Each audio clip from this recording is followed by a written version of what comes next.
What's going on, everyone? So, the Andrew Wiggins situation. Are the Lakers going to get him? Are they not?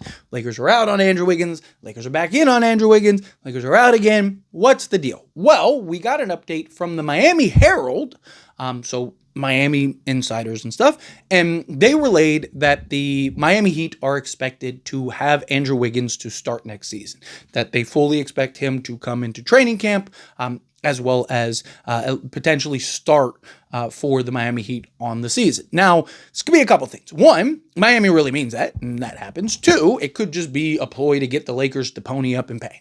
Right? Lakers are the team that are most active in trying to get Andrew Wiggins. There's been murmurs of a couple other teams, but Lakers just seem to be the most aggressive, or at least the most in conversations. Now, part of that could just be it's the Lakers, right?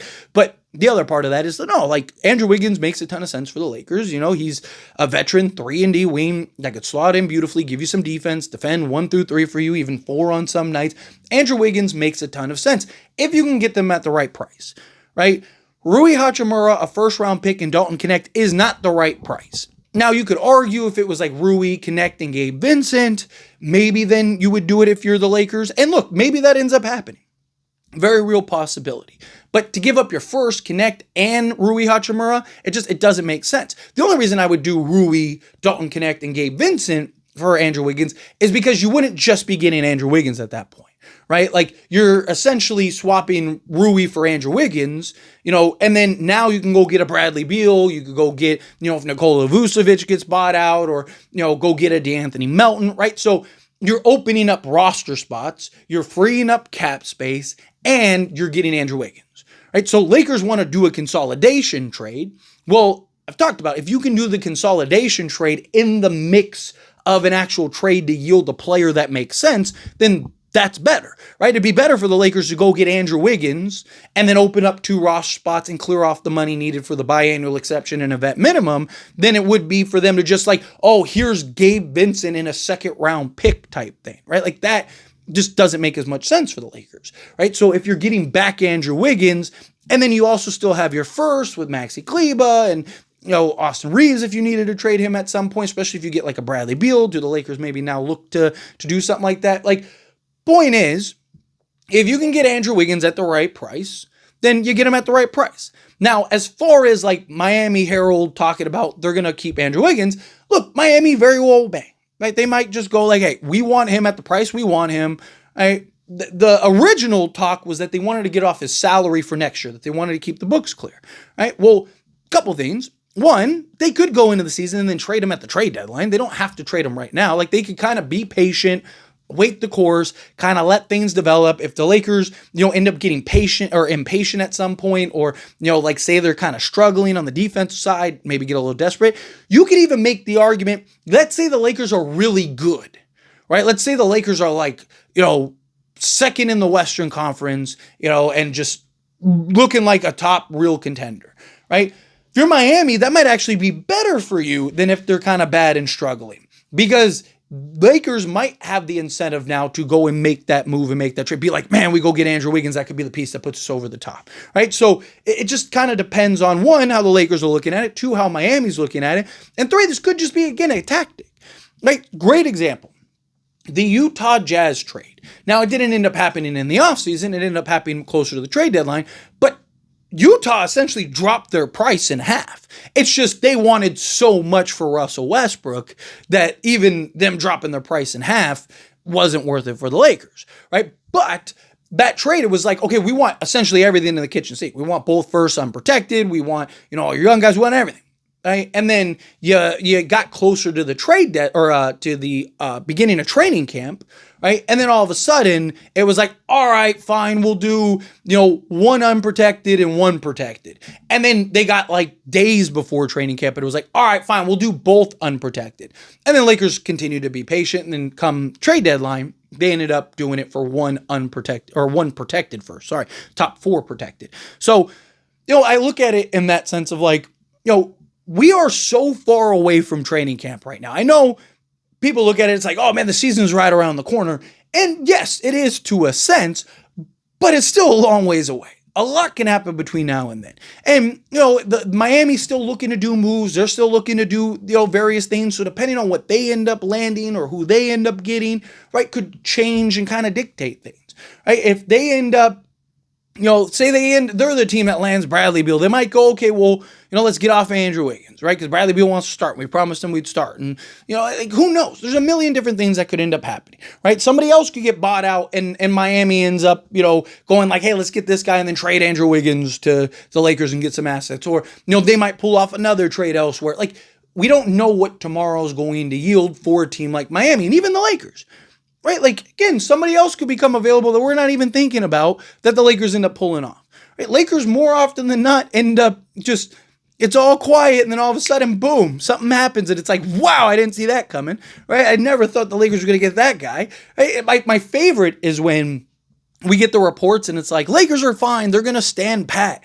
And then, like, hours later, it's like, Lakers trade for Dorian Finney-Smith. And then it's like, all right, they got Dorian Finney-Smith. That's it. They're done. They're not doing anything else this offseason. Lakers are comfortable finishing the season as is. And then, like, 2 days later, it's like, here's Luka Doncic, right? So, again, I'm not saying all of the Lakers trades haven't been, like, the Utah trade, for example, was, like, talked about for, like, a year, and then it ended up happening. Some of them are front and center headlines, but some of them, or you could argue more of them, are kind of low-key out of left field. So there could be a guy we're not even thinking about that could be possible, right? I've talked about guys like Miles Bridges or somebody like that, it's like all of a sudden Lakers land, it's like, wow, you got him, and maybe you get him cheaper than what, it's like, man, we got him for Connect, Rui, and Gabe Vincent, but he's younger and just better and all that. Like, again, who knows what's going to end up happening? Maybe the Lakers are able to get a Matisse Thybulle or like a Kamara or something like that and get those two guys for Rui and a first or whatever. And it's like, oh, well, you got two guys that are younger and two guys that can kind of slot in,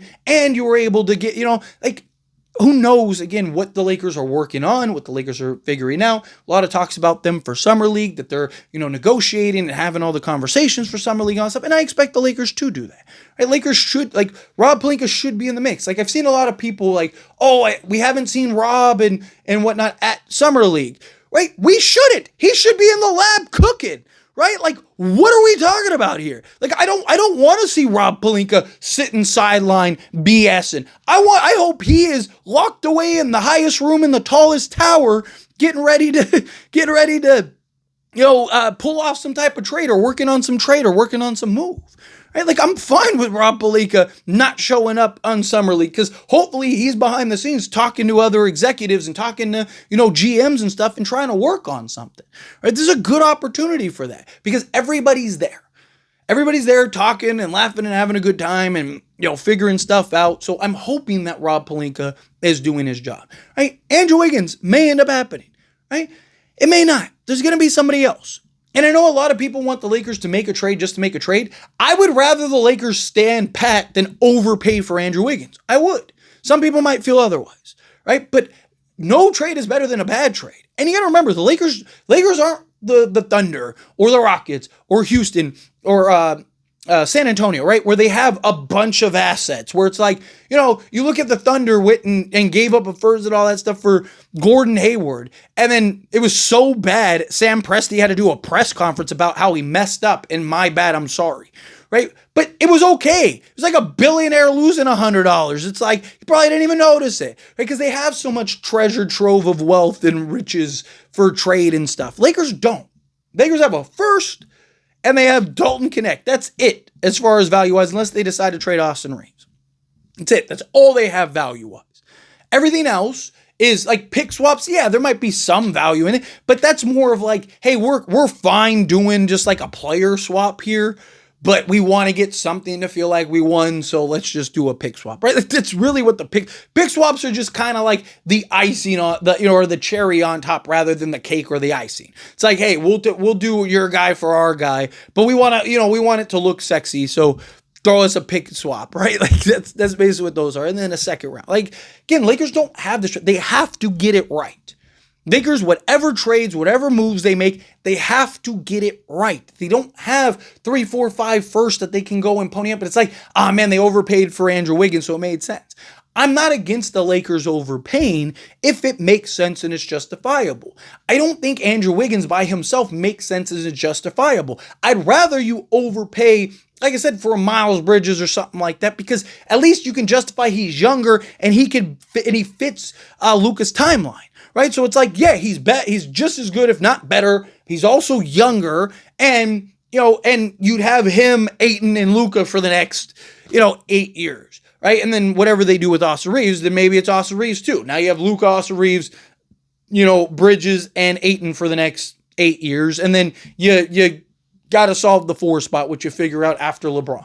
Right? Like, if it's something like that, then sure. But again, it's just Andrew Wiggins, to go trade and give up every asset we have for Andrew Wiggins, that is probably, we're probably not going to retain after the next 2 years, after his contract's up.